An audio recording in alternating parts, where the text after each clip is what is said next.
बिस्मिल्लाहिर्रहमानिर्रहीम। Welcome to English with sir Haroon. इस वीडियो में हम बात करेंगे कि रेगुलर वर्ब की जो फाइनल ईडी होता है उसको हम किस तरह प्रोनाउंस करें। याद रखें, रेगुलर वर्ब वो वर्ब होते हैं जिसके सेकंड और थर्ड फॉर्म ईडी पे खत्म होते हैं। ईडी पे किस तरह खत्म होता है? कुछ वर्ब के आखिर में खुद ब खुद ई मौजूद होता है तो हम डी लगाते हैं। जिस तरह है फॉर एग्जाम्पल स्माइल, स्माइल में ई मौजूद है तो हम डी लगाते हैं तो ये ईडी बन गया। कुछ इस तरह होते हैं, मिसाल के तौर पर प्ले, इसके साथ हम ईडी लगाते हैं, ये भी ईडी बन गया। और कुछ इस तरह है, मिसाल के तौर पर स्टडी, जिसके आखिर में वही होती है तो हम वही को सेकंड फॉर्म में हटाते हैं और इसकी जगह आई ईडी लगाते हैं। तो तीनों सूरतों में आखिर में ईडी बनती है। अब सवाल यह है कि रेगुलर वर्ब के आखिर में जो ईडी है इसको किस तरह प्रोनाउंस करें। तो याद रखें वो तीन तरह प्रोनाउंस होता है। एक है ट, दूसरा है एड और तीसरा है ड। याद रखें, जब किसी वर्ब के आखिर में अनवॉइस कॉन्सोनेंट होता है, अनवॉइस कॉन्सोनेंट, क्योंकि वावल तो सारे वॉइस होते हैं। अब ये आप सीखे कि वॉइस्ड और अनवॉइस साउंड क्या होता है। वॉइस साउंड वो आवाजें होती है during the production of which there is vibration in the vocal cords. Voice sound वो आवाजें होती है जिसके प्रोडक्शन के दौरान यहां वोकल कॉर्ड में वाइब्रेशन होती है। मिसाल के तौर पर अगर हम एल को प्रोनाउंस करें, बाल तो एल के साथ यहां वाइब्रेशन होती है। लेकिन अगर हम एफ को प्रोनाउंस करें तो एफ यहां लाफ, इसमें यहां वाइब्रेशन नहीं है। तो वो आवाजें जिसके साथ यहां वोकल कॉर्ड में वाइब्रेशन होती है इनको वॉइस साउंड कहते हैं। और वो आवाजें जिसके साथ वोकल कॉर्ड्स में वाइब्रेशन नहीं होते इनको अनवॉइस्ड कॉन्सोनेंट कहते हैं। तो अनवॉइस्ड कॉन्सोनेंट ये है पी, के, फ, श, च और ट। ट भी अनवॉइस्ड कॉन्सोनेंट है।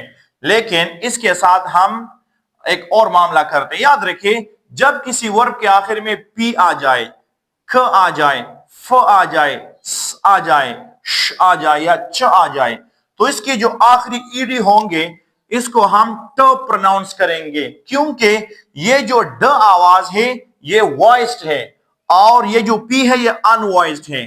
तो पी अनवॉइस है और ड वॉइस है तो इनका आपस में नहीं बनती। तो हम इस डी को ट प्रोनाउंस करेंगे। तो इस तरह हम कहेंगे helped, Kamran helped me, Kamran helped me ये गलत होगा। Helped, kicked, laughed, passed, danced.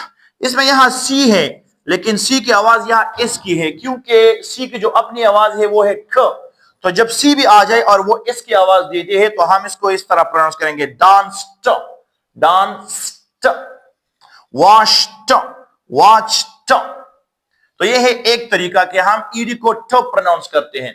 दूसरा तरीका है कि हम इसको एड प्रोनाउंस करते हैं, एड, एक और सिलेबल का इजाफा करते हैं, एड।